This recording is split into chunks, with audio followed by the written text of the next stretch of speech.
ನಮಸ್ಕಾರ ಸ್ನೇಹಿತರೆ, ಎಲ್ಲರಿಗೂ ಸ್ಪರ್ಧಾ ಜಯ ಯೂಟ್ಯೂಬ್ ಚಾನಲ್ಗೆ ಸ್ವಾಗತ.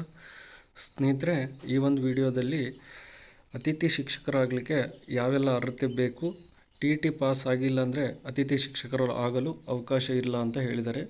ಇಲ್ಲಿ ಈ ವರ್ಷದಿಂದ ಶಿಕ್ಷಣ ಇಲಾಖೆ ಏನು ಮಾಡಿದೆ ಅಂದರೆ ಹೊಸ ರೂಲ್ಸನ್ನು ಮಾಡ್ತಾ ಇದೆ. TET ಪಾಸ್ ಆದವರಿಗೆ ಮಾತ್ರ ಅತಿಥಿ ಶಿಕ್ಷಕರಾಗಲಿಕ್ಕೆ ಅರ್ಹತೆ ಇರುತ್ತೆ. TET ಪಾಸ್ ಆಗದೇ ಇರುವವರಿಗೆ ಅತಿಥಿ ಶಿಕ್ಷಕರಾಗಲಿಕ್ಕೆ ಅರ್ಹತೆ ಇಲ್ಲ ಅನ್ನೋದನ್ನು ಇದು ಇತ್ತೀಚೆಗೆ ತುಂಬ ಚರ್ಚೆ ಆಗಿರುವಂತಹ ವಿಷಯ. ಇಲ್ಲಿ ಹೇಳ್ತಾ ಹೋಗ್ತಾರೆ, 2026-27ನೇ ಸಾಲಿನ ಕರ್ನಾಟಕ ಸರ್ಕಾರಿ ಶಾಲಾ ಅತಿಥಿ ಶಿಕ್ಷಕರ ನೇಮಕಾತಿ ಪ್ರಕ್ರಿಯೆಯು ಜೂನ್ ಅಥವಾ ಜುಲೈ 2026ರಲ್ಲಿ ಆರಂಭವಾಗುವ ಸಾಧ್ಯತೆ ಇದು. 2025-26 ಮಾದರಿಯಲ್ಲಿ ಖಾಲಿ ಹುದ್ದೆಗಳ ಆಧಾರದ ಮೇಲೆ ಆನ್ಲೈನ್ ಮೂಲಕ ಅರ್ಜಿ ಆಹ್ವಾನಿಸಲಾಗುತ್ತದೆ ಅಂತ ಕೇಳಿದ್ದಾರೆ. ಈ ಸಲ ನೀವು ಅತಿಥಿ ಶಿಕ್ಷಕರಾಗಬೇಕಂದ್ರೆ ಆನ್ಲೈನ್ ಮುಖಾಂತರ ಅರ್ಜಿಯನ್ನು ಸಲ್ಲಿಸಬೇಕಾಗುತ್ತೆ.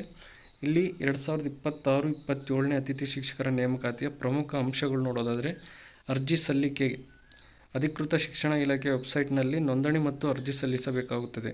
ನೀವು ಅರ್ಜಿಯನ್ನು ಎಲ್ಲಿ ಸಲ್ಲಿಸಬೇಕಂದ್ರೆ ಎಜುಕೇಷನ್ ಶಿಕ್ಷಣ ಇಲಾಖೆಯ ಒಂದು ವೆಬ್ಸೈಟ್ನಲ್ಲಿ ಹೋಗಿ ಅರ್ಜಿಯನ್ನು ಸಲ್ಲಿಸಬೇಕಾಗುತ್ತೆ.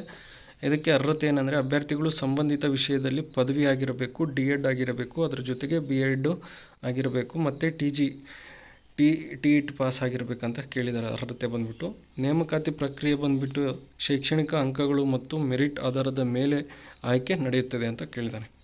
ನೀವೇನು ಮಾಡ್ತಾರಪ್ಪ ಅಂದರೆ, ಈಗ ನೀವು BA B.Ed ಇದರಲ್ಲಿ ಪಡೆದಿರುವ ಅಂಕಗಳ ಆಧಾರದ ಮೇಲೆ ಮೆರಿಟನ್ನು ತಯಾರು ಮಾಡಿ ಮೆರಿಟ್ ಮುಖಾಂತರ ನಿಮ್ಮನ್ನು ನೇಮಕ ಮಾಡ್ಕೊಳ್ತಾರೆ.